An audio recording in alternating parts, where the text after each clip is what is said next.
What happens? When a man is given power so absolute that mercy itself becomes treason.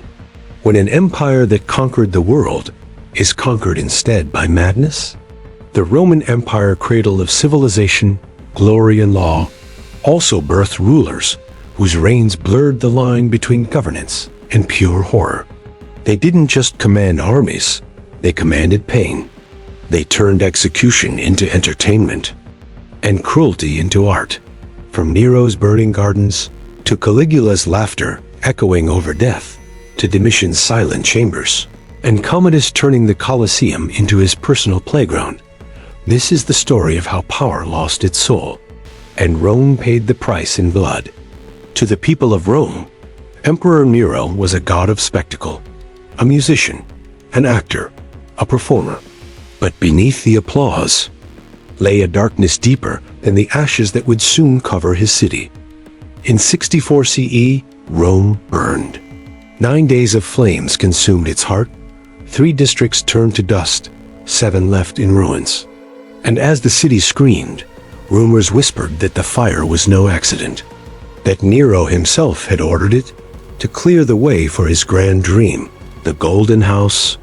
No one knows if he truly lit the spark, but when the smoke cleared, he found someone else to burn.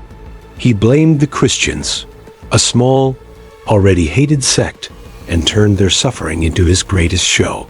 Ancient historian Tacitus wrote that Nero's victims were dressed in animal skins and torn apart by dogs.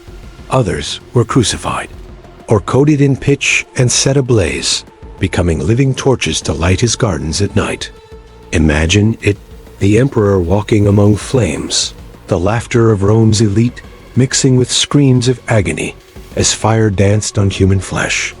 Nero's cruelty was not punishment, it was performance. Even his family wasn't spared. His own mother, Agrippina, who had secured his throne, was murdered by his order after multiple failed attempts. Poison didn't work. A collapsing ceiling didn't work. A sabotaged boat finally did. Under Nero, fear itself became Rome's anthem. Torture was not hidden, it was celebrated. And from the ashes of his rule, Rome learned a terrible truth. Sometimes the monster doesn't invade from outside, it wears the crown.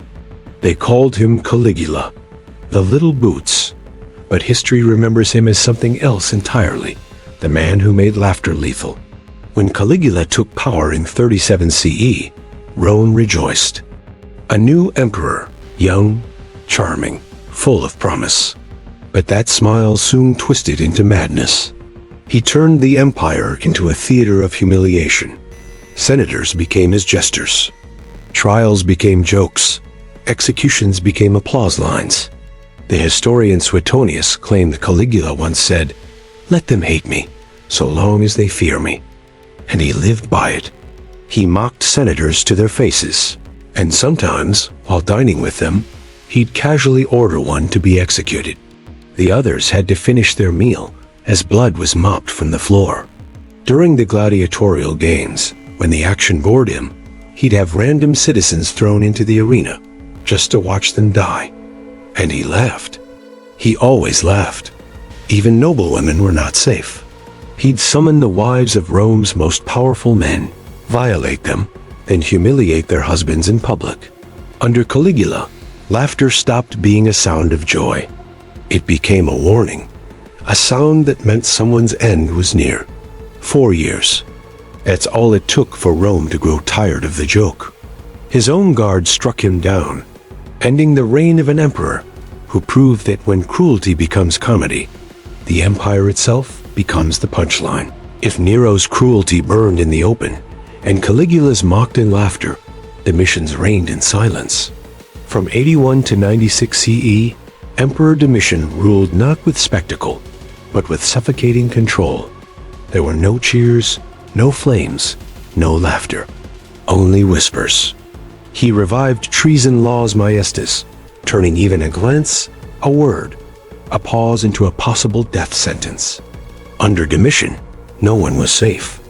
Friends betrayed friends. Silence became survival.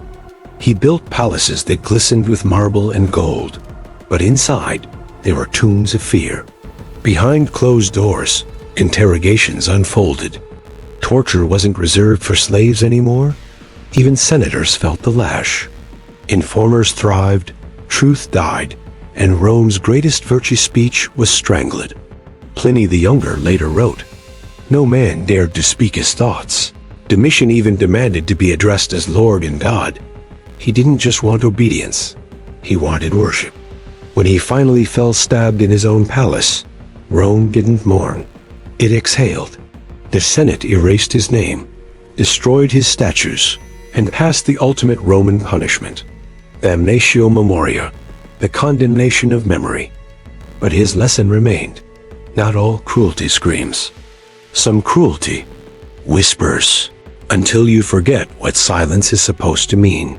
Then came Commodus, the emperor who didn't just rule Rome. He performed in it. The son of Marcus Aurelius, the philosopher king, Commodus inherited an empire of order and wisdom, and he turned it into chaos and blood. He believed himself divine, the reincarnation of Hercules. But unlike the heroes of legend, his battles were rigged. In the Colosseum, Commodus fought as a gladiator. He killed hundreds, but his opponents were always unarmed, injured, or too terrified to fight back. The crowds cheered because silence meant death. He slaughtered lions, ostriches, even a giraffe, not for survival, but for entertainment. He renamed months after himself. He even renamed Rome, calling it Colonia Commodiana. Power had turned inward. The emperor was now the empire's only god, its only audience, and its greatest threat. When a senator laughed during one of his games, Commodus had him executed. Laughter once freedom was now fatal. In 192 CE, his own advisors decided enough was enough. A wrestler strangled him in his bath. The Senate rejoiced, but the damage was already done. Under Commodus, Rome's throne had become a stage, and its ruler a performer of death. Cruelty was no longer hidden or whispered. It walked into the arena and demanded applause. Nero burned his victims to light the night. Caligula turned laughter into execution. Domitian silenced a nation with fear. Commodus sold Rome's dignity for cheers. Different names, different styles, but one truth: when power has no limits, humanity is the first casualty. As Tacitus wrote of Nero's time, they perished not for the public good, but to gratify the cruelty of one. So tell me, if absolute power still exists in the world today, how far are we from Rome?